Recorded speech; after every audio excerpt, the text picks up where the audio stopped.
Hello and welcome to the IAS academy. आज है तारीख 25 फरवरी को शुरू करते हैं फिल्म्स स्पेसिफिक करंट अफेयर का न्यूज डिस्कशन। हमारी पहली न्यूज लॉ कमीशन को लेकर है। अब ये न्यूज में क्यों है? दरअसल जो 22nd लॉ कमीशन बना था वो फरवरी 21 2020 को बनाया गया था और 3 साल के इसका टर्म दिया गया था। बट अब इसे 2024 तक के लिए एक्सटेंड कर दिया गया है, मतलब इसके जो टर्म को बढ़ा दिया गया है। तो इस वजह से लॉ कमीशन न्यूज में है। तो अब हमें लॉ कमीशन के बारे में बेसिक फैक्ट पता होना चाहिए कि लॉ कमीशन एक नॉन स्टेट्यूटरी बॉडी है। इसका मतलब जो लॉ कमीशन है वो ना ही किसी एक्ट के अंतर्गत बना है और ना ही संविधान के प्रोविजन के अकॉर्डिंग बना है। तो ना ही ये कॉन्स्टिट्यूशनल बॉडी है, ना ही ये स्टेट्यूटरी बॉडी है। ये गवर्नमेंट के द्वारा टाइम टू टाइम बनाई गई एक बॉडी है। जब गवर्नमेंट को लगता है कि लॉ कमीशन की नीड है किसी पर्टिकुलर इशू के या फिर किसी पर्टिकुलर लॉ में रिफॉर्म लाने के लिए, तो उसे किसी रिकमेंडेशन की जरूरत होती है, तो लॉ कमीशन को वो टाइम टू टाइम वो गठित करती है। फर्स्ट लॉ कमीशन बनी थी 1955 में। 3 साल का टर्म था उसका और ये इंडिपेंडेंट इंडिया के लिए पहली कमीशन थी। बाकी अगर हम ओवरऑल देखें फर्स्ट लॉ कमीशन वो ब्रिटिश राज में बनी थी 1934 में और इसे बनाया गया था चार्टर एक्ट ऑफ 1833 के अंतर्गत और इसको चेयर किया था लॉर्ड मैक्लॉय ने। ये दरअसल ministry of law and justice के लिए एक एडवाइजरी बॉडी की तरह काम करती है। इसका मेन काम होता है जितने भी हमारे लॉज होते हैं उनमें रिसर्च करना, उनको रिव्यू करना और किसी प्रकार का अगर रिफॉर्म की आवश्यकता है तो वो गवर्नमेंट को सजेस्ट करना या फिर कोई नया लेजिस्लेशन प्रपोज करना जिसका रेफरेंस या तो गवर्नमेंट ने दिया हो या फिर सो मोटो तरीके से अपने आप खुद से ही वो सजेस्ट कर सकती है गवर्नमेंट को कि ये पर्टिकुलर लॉ हमें लाना चाहिए। अगर इसके कंपोजिशन की बात करें तो एक फुल टाइम चेयरपर्सन होता है लॉ कमीशन का। ठीक है, इसके साथ साथ 4 फुल टाइम मेंबर्स भी होते हैं इंक्लूडिंग मेंबर सेक्रेटरी। और जो लॉ मिनिस्ट्री के जो लॉ एंड लेजिस्लेटिव सेक्रेटरी होते हैं वो इस कमीशन के एक्स ऑफिशियो मेंबर होते हैं। और कुछ पार्ट टाइम मेंबर्स भी होते हैं बट वो 5 से ज्यादा नहीं हो सकते। और इस कमीशन को हेड कौन करता है? एक रिटायर्ड सुप्रीम कोर्ट जज या फिर chief justice of high court. तो ये पूरा कंपोजिशन है लॉ कमीशन का। अगर लॉ कमीशन के कुछ इंपॉर्टेंट रिकमेंडेशंस को देखें तो लॉ कमीशन ने अपने 262nd रिपोर्ट में रिकमेंड किया था कि जो डेथ पेनल्टी है उसे अबॉलिश कर दिया जाए। क्यों? क्योंकि डेथ पेनल्टी का कोई इफेक्टिव रिजल्ट देखने को नहीं मिला है। और बेसिकली अगर हम इंटरनेशनली एनालाइज करें डेथ पेनल्टी को तो यूरोपियन कंट्रीज ने भी डेथ पेनल्टी को अबॉलिश कर दिया है क्योंकि इसका कोई लिंक नहीं है। ऐसा कोई रिसर्च नहीं बोलता है कि जैसे ही आप डेथ पेनल्टी देते हो तो उसके करेस्पॉन्डेंस में किसी प्रकार की जो क्राइम रेट है वो गिरती है। और एथिकली भी गलत है क्योंकि अगर स्टेट किसी को जन्म नहीं दे सकती तो स्टेट के पास कोई राइट नहीं होता है किसी को मारने का। तो इस वजह से जो डेथ पेनल्टी है उसे अबॉलिश करने का रिकमेंडेशन दिया गया था, एक्सेप्ट किसी भी टेरर रिलेटेड ऑफेंस में और या अगर कोई वॉर करता है इंडिया के अगेंस्ट तब उस केस में डेथ पेनल्टी दी जा सकती है। हालांकि इस रिकमेंडेशन को एक्सेप्ट नहीं किया गया था। और सुप्रीम कोर्ट के अनुसार अगर रेयरेस्ट ऑफ रेयर क्राइम होता है रेप केस में तब भी डेथ पेनल्टी दी जा सकती है। टेररिस्ट अटैक के रिगार्डिंग डेथ पेनल्टी दी जा सकती है। 1999 में इलेक्टोरल रिफॉर्म के ऊपर भी इसने रिपोर्ट दी थी जिसमें यह बताया गया था कि जो लोकसभा है वो जो स्टेट असेंबली के इलेक्शन है उसको साइमल्टेनियसली कराया जाए ताकि इससे जो चुनावी जो रिसोर्स होगा, जो इलेक्शन कमीशन का जो खर्चा होगा वो बचेगा। साथ ही साथ जो बार-बार जो हमारे देश में इलेक्शन आते रहते हैं तो इसके कारण जो गवर्नेंस होता है वो इफेक्टिव तरीके से वर्क नहीं कर पाता है। जो एमसीसी लगती है उसके कारण में कई सारी जो घोषणाएं होती है, जो कई सारे गवर्नमेंट की स्कीम्स हैं उसे रोकना पड़ता है। तो इससे जो गवर्नेंस को बुरा असर पड़ता है। तो इसी फैक्टर को ध्यान में रखते हुए लॉ कमीशन ने बोला था लोकसभा और स्टेट असेंबली के जो इलेक्शन है वो साइमल्टेनियसली कराए जाएं हर 5 साल में। तो इसके बाद जो 21st लॉ कमीशन उसने एक महत्वपूर्ण डिसीजन दिया था कि जो यूसीसी है यूनिफॉर्म सिविल कोड उसके लिए उसने ये बोला था कि neither necessary not desirable at this stage. मतलब कि ये इतना जरूरी नहीं कि हमें यूनिफॉर्म सिविल कोड अभी लाना ही होगा क्योंकि एक तो क्या हुआ कि अभी हमारे देश में कंसल्टेशन हुई नहीं है। खासकर जो माइनॉरिटी कम्युनिटीज हैं वो अभी पूरी तरीके से तैयार नहीं है इस यूनिफॉर्म सिविल कोड के लिए। तो ये डिजायरेबल होगा कि फिलहाल हम इसको कंसल्टेशन में डालें, लोगों से बात करें, फिर इम्प्लीमेंटेशन का सोचें। मतलब अभी इसका कोई जरूरत नहीं है। तो ये पूरी न्यूज होगी लॉ कमीशन के रिगार्डिंग। अब चलते हैं आगे। हमारी अगली न्यूज मुलेठी को लेकर है। दरअसल जो हिमाचल प्रदेश है वो हमारे देश का पहला ऐसा राज्य है जो कि मुलेठी का एक ऑर्गेनाइज्ड कमर्शियल कल्टीवेशन स्टार्ट करेगा। तो सबसे पहला सवाल उठता है कि आखिर मुलेठी की जो कमर्शियल कल्टीवेशन की जरूरत क्यों पड़ रही है? क्योंकि हम जो मुलेठी जो है वो ज्यादातर हम इंपोर्ट करते हैं क्योंकि हमारे देश में इसका सिग्निफिकेंट प्रोडक्शन नहीं होता है। ज्यादातर जो हमारा मुलेठी आती है वो अफगानिस्तान, चाइना और नेपाल से आती है। तो हमें बहुत हद तक इंपोर्ट करना पड़ता है। तो इसके कारण जो हमारा प्रेशियस फॉरेक्स रिजर्व है वो घटता है, हमें ज्यादा डॉलर खर्च करने पड़ते हैं। तो इसी बात को ध्यान में रखते हुए इसके इंपोर्ट को घटाने के लिए इंडिया ने मुलेठी का जो है ऑर्गेनाइज कल्टीवेशन अपने देश में स्टार्ट कर दिया है। अगर मुलेठी देखें तो ज्यादातर ये अफगानिस्तान में पाया जाता है।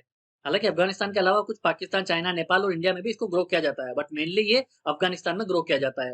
और अफगानिस्तान ऑलरेडी स्टेबल नहीं है, तो हम इसके इंपोर्ट को लेकर रिलाय भी नहीं कर सकते अफगानिस्तान पर। इसलिए बेहतर यही होगा कि हम हमारे देश में ही मुलेठी को कल्टीवेट करें। अगर मुलेठी को देखें तो ये एक स्वीट टेस्टिंग पेरेनियल श्रब है, ठीक है। इसका टेस्ट स्वीट सा होता है क्योंकि इसमें ग्लाइसिरिजिन पाया जाता है, जो इसे 50 टाइम ज्यादा मीठा बनाता है सुक्रोज से।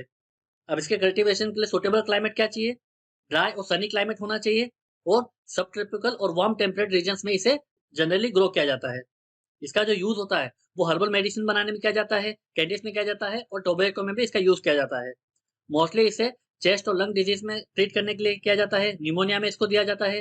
ब्रोंकाइटिस, किडनी, हार्ट डिजीज, कफ, low blood pressure, liver toxicity, pancreatic disorder में भी मुलेठी का यूज किया जाता है। तो जैसा कि आपको पता है कि जो कोविड आया था तो कई लोगों ने मुलेठी को सजेस्ट किया था, क्योंकि ये हमारे जो चेस्ट है उसको रिलीफ पहुंचाता है, कफ में हमें रिलीफ पहुंचाता है। तो इसके बाद से जो मुलेठी का जो है इम्पोर्ट है वो बढ़ता चला गया था। तो अब गवर्नमेंट ऑफ इंडिया ने डिसाइड किया है कि हम इसका जो ऑर्गेनाइज कमर्शियल कल्टीवेशन है वो इंडिया में स्टार्ट करेंगे, और हिमाचल प्रदेश ऐसा पहला ऐसा राज्य होगा जो इसका ऑर्गेनाइज कमर्शियल कल्टीवेशन स्टार्ट करेगा मुलेठी का। तो इस पर क्वेश्चन आ सकता है। अब चलते हैं आगे।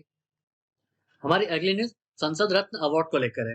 हाल ही में 2023 के एडिशन के जो संसद रत्न अवार्ड है वो हमारे सांसदों को दिए गए। इसके लिए जो प्राइम मिनिस्टर ऑफ इंडिया है उन्होंने कॉन्ग्रेचुलेट भी किया एमपीज को। तो इस साल जो अवार्ड मिले हैं 2023 के, उनमें श्री विद्युत बरन महतो, सुकरण मजूमदार, कुलदीप राय शर्मा, हिना विजय कुमार गवित, अधीर रंजन चौधरी, गोपाल चिन्नई शेट्टी, सुधीर गुप्ता, अनमोल राम सिंह कोले, जॉन ब्रिटास, मनोज कुमार झा, फौजिया तहसीन अहमद खान, विशंबर प्रसाद निषाद, छाया वर्मा, और स्टैंडिंग कमेटी को भी अवार्ड दिए जाते हैं, जिसमें इस बार जो फाइनेंस कमेटी है लोकसभा की, जिसको जयंत सिन्हा हेड करते हैं, उसे लोकसभा के लिए मिला है। और राज्यसभा से जो transport tourism and culture committee है, जिसे श्री वी विजय साई रेड्डी जो है चेयर करते हैं। और इस साल का जो APJ Abdul Kalam life time achievement award मिला है वो श्री टीके रंगराजन को मिला है। तो ये इस साल के संसद रत्न अवार्ड है। अगर हम संसद रत्न अवार्ड के बेसिक फैक्ट देखें तो ये 2010 से स्टार्ट हुआ था, जिसे प्रेसिडेंट एपीजे अब्दुल कलाम ने लॉन्च किया था चेन्नई में। फर्स्ट टाइम इन्होंने ही अवार्ड दिए थे। इसके बाद में इसका जो मेन ऑब्जेक्टिव ये है कि जो भी सांसद अच्छा काम करता है उन्हें रिकॉग्निशन देना, उनके काम को सराहना देना। और इसकी जो जूरी होती है उस कमेटी में पार्लियामेंटेरियंस होते हैं और मेंबर ऑफ सिविल सोसाइटी भी होती है। इसको चेयर किया जाता है पार्लियामेंट्री अफेयर्स के मिनिस्टर ऑफ स्टेट, और साथ ही साथ टीके कृष्णमूर्ति जी भी थे, जो कि former chief election commissioner of India थे। एक इंपॉर्टेंट फैक्ट ये है कि ये जो अवार्ड होते हैं वो गवर्नमेंट के द्वारा नहीं दिए जाते हैं। ये प्राइम पॉइंट फाउंडेशन होता है, वो इस अवार्ड को रन करता है। तो ये बेसिक फैक्ट है सांसद रत्न अवार्ड को लेकर, जो कि यूपीएससी आपसे पूछ सकता है। अब चलते हैं आगे। हमारी अगली न्यूज जयपुर डिक्लेरेशन को लेकर है। अब ये जो जयपुर डिक्लेरेशन है, ये जो हमारी 18th UIC world security Congress हुई थी, तो वहां पर इस जयपुर डिक्लेरेशन को अडॉप्ट किया गया था। तो जो ये 18th UIC world security Congress है, इसको किसने ऑर्गेनाइज किया था? इसे हमारी रेलवे प्रोटेक्शन फोर्स आरपीएफ और international union of railways UIC ने इसे जॉइंटली कंडक्ट किया था। इस जयपुर डिक्लेरेशन में यह डिसाइड किया गया कि जो हमारी रेलवेज होती है उसकी सेफ्टी और सिक्योरिटी बढ़ाने के लिए हमें एक एक्शनेबल एजेंडा की जरूरत है। तो यही एक्शनेबल एजेंडा इस जयपुर डिक्लेरेशन का पार्ट है। तो अब हमें ये जानना है कि आखिर ये यूआईसी क्या है, इंटरनेशनल यूनियन ऑफ रेलवेज। तो यूआईसी जो है वो 1922 में बनी थी, जिसका हेडक्वार्टर पेरिस में है। ये एक वर्ल्ड वाइड ग्रुप है जहां पर जो रेलवे से रिलेटेड जितने भी प्रोफेशनल होते हैं वो बैठते हैं, मीटिंग करते हैं, और रेलवे के रिगार्डिंग रिसर्च, डेवलपमेंट एंड जो रेल ट्रांसपोर्ट के प्रमोशन को लेकर चर्चा करते हैं और उसको लेकर रिकमेंडेशंस देते हैं। तो इंडिया भी इस ग्रुप में पार्टिसिपेट करता है। और अगर हम आरपीएफ को देखें, रेलवे प्रोटेक्शन फोर्स, ये 1957 में बनाई थी सेंट्रल द्वारा। ये एक रेलवे के लिए लॉ इन्फोर्समेंट ऑर्गेनाइजेशन का काम करती है, जिसका मेन काम रेलवे सिक्योरिटी प्रोवाइड करना। कई सारे इनिशिएटिव लिए हमारे रेलवे प्रोटेक्शन फोर्स ने, जैसे कि ऑपरेशन नन्हे फरिश्ते। इसका काम क्या है? जो चिल्ड्रन है उन्हें रेस्क्यू करना। साथ ही साथ जो ऑपरेशन आहट है उसमें वुमेन्स और चिल्ड्रन दोनों को ट्रैफिकर के चंगुल से आजाद कराना। बचपन बचाओ आंदोलन बीबीए में भी चिल्ड्रन को रेस्क्यू किया जाता है ट्रैफिकिंग से। और जो मेजर जितने भी रेलवे स्टेशन हैं वहां पर लोगों को अवेयर किया जाता है चाइल्ड ट्रैफिकिंग के इशू पे, ताकि अगर वो ऐसी कोई भी सस्पेक्टिंग एक्टिविटीज देखें तो तुरंत आरपीएफ को इन्फॉर्म करें। तो ये कुछ अच्छे इनिशिएटिव हैं जिसको आप अपने मेंस में कोट कर सकते हो, या फिर एथिक्स के आंसर में भी इसको कोट कर सकते हो। तो बेसिकली जयपुर डिक्लेरेशन किसका रिजल्ट था? ये 18th UIC world security Congress है, जो कि जयपुर में हेल्ड हुई थी, जिसे रेलवे प्रोटेक्शन फोर्स और इंटरनेशनल यूनियन ऑफ रेलवेज ने कंडक्ट कराया था। अब चलते हैं आगे। अब एक प्रीवियस ईयर क्वेश्चन देख लेते हैं जो यूपीएससी ने 2011 के प्रीलिम्स से पूछा था। The new start treaty was in the news. What is this treaty? तो इस न्यू स्टार्ट ट्रीटी को कल ही हमने अपने करंट अफेयर की वीडियोस में डिस्कस किया था। तो ये जो ट्रीटी है, ये bilateral strategic nuclear arms reduction treaty है, जो कि यूएसए और रशियन फेडरेशन के बीच में साइन की गई थी। और अभी ये फिलहाल न्यूज में क्यों है? क्योंकि रशिया ने इसके पार्टिसिपेशन के लिए अब मना बोल दिया है, इस ट्रीटी में पार्टिसिपेट करने के लिए, क्योंकि उसको ऐसा लगता है कि जो यूक्रेन है उसको वेस्टर्न कंट्रीज आर्म्स प्रोवाइड कर रही है, जिससे रशिया का नुकसान हो रहा है, रशिया के इंटरेस्ट कॉम्प्रोमाइज हो रहे हैं। तो इसी को ध्यान में रखते हुए रशिया ने इस स्टार ट्रीटी के पार्टिसिपेशन में ना बोल दिया है। इस स्टार ट्रीटी का बेसिकली मकसद ये है कि दोनों देश जो हैं अपने जो न्यूक्लियर आर्म्स हैं और साथ ही साथ जो और अन्य जो एडवांस वेपन्स हैं, बैलिस्टिक मिसाइल्स वगैरह, उसकी संख्या को लिमिट रखेंगे। ये जो लिमिट थी न्यू स्टार ट्रीटी के अंतर्गत वो 1550 थी। जो आपके जो एडवांस वेपन्स हैं, मिसाइल्स हैं, उनका जो स्टॉक पाइल होगा वो 1550 से ज्यादा नहीं होगा। और साथ ही साथ इस ट्रीटी में वेरिफिकेशन का भी प्रोसेस दिया गया था कि 18 बार आप एक दूसरे के साइट्स में जाके, जैसे यूएसए के जो लोग होंगे वो रशिया में जाके इंस्पेक्ट करेंगे कि रशिया ने कहीं स्टॉक पाइल तो नहीं बनाया, और रशिया के लोग यूएसए में जाते हैं कि वो देखते हैं कि कहीं यूएसए ने स्टॉक पाइल का बढ़ाया तो नहीं है। तो ये जो ट्रीटी थी वो 2011 में साइन की गई थी, जिसका टर्म था 2021 तक, बट इसे 2018 में फिर 5 साल का एक्सटेंड किया गया 2026 तक।